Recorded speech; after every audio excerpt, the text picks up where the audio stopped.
اعوذ باللہ من الشیطان الرجیم بسم اللہ الرحمن الرحیم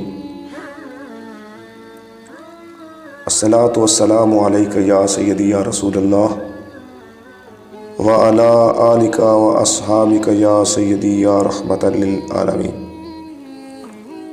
معزز خواتین و حضرات، التنویر اسلامک ویڈیوز کے پلیٹ فارم پر آپ تمام احباب کو خوش آمدید۔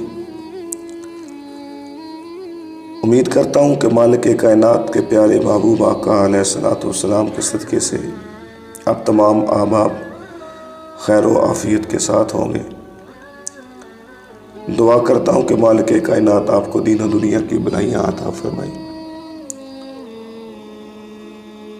تو معزز خواتین و حضرات، آج کا ہمارا موضوع خواب کے متعلق بزرگان دین کے ارشادات۔ اگر دیکھا جائے تو جس چیز کے متعلق اللہ اور اس کے پیارے رسول صلی اللہ تعالی علیہ وآلہ وسلم کی ارشادات موجود ہوں، پھر کہیں کسی سے رہنمائی کی ضرورت نہیں، لیکن بطور تبرک برکت کے لیے کہ ان بزرگان دین کے خواب کے متعلق جو فرامین ہیں وہ کیا ہے، تو امیر المومنین حضرت سیدنا علی المرتضیٰ شیر خدا رضی اللہ عنہ کا فرمان ہے کہ اگر مومن کوئی خواب دیکھے یا کوئی شخص اس کو خواب میں دیکھے تو اس کی تعبیر جاننی اس پر واجب ہے، تاکہ نیک خواب سے خوشی حاصل ہو اور برے خواب سے امن میں رہے۔ حضرت عبداللہ ابن عباس رضی اللہ عنہ نے ارشاد فرمایا، خواب ایک نعمت ہے، اسی نعمت کے ذریعے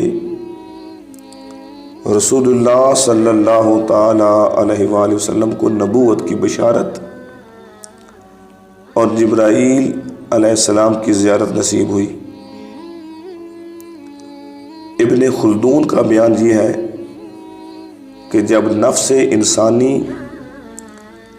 جسمانی مصروفیات سے فارغ ہوتا ہے تو وہ روحانیت کی طرف مائل ہو جاتا ہے۔ اس موقع پر خواب میں جو صورتحال پیدا ہوتی ہے وہی سچا خواب کہلاتی ہے۔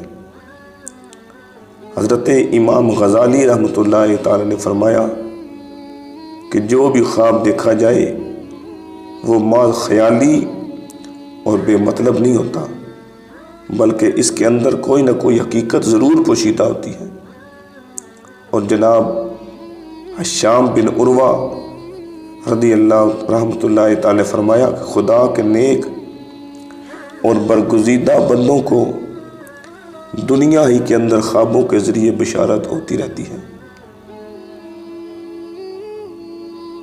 تو معزز خواتین و حضرات، یہ خواب کے متعلق بزرگان دین کے ارشادات ہیں۔